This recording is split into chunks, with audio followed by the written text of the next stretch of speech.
It was received by Paul Krugman, who is professor at Princeton University in the United States, and he received it for his contribution to trade theory and economic geography. Yes. And so there's two subjects there which are involved with global trade. Could you go into a bit more detail, please? Sorry, could you go into both the trade theory and the geography in more detail? So it all started with contributions to trade theory in the late 1970s.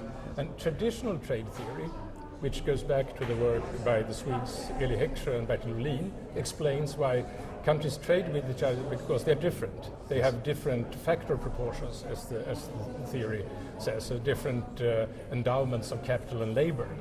And that theory is well equipped to explain why poor countries export agricultural products to rich countries who in turn would sell industrial products, cars and so on.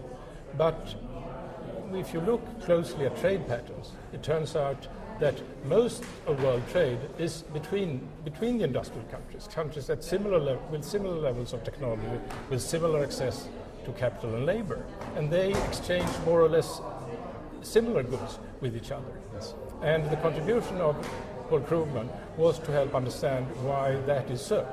And in short, his answer is the combination of increasing returns to scale, so it becomes cheaper to produce goods in large series, and the fact that consumers value variety.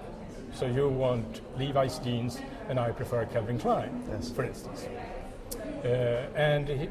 Based on that, he managed to produce a theory that explains world trade much better. And so this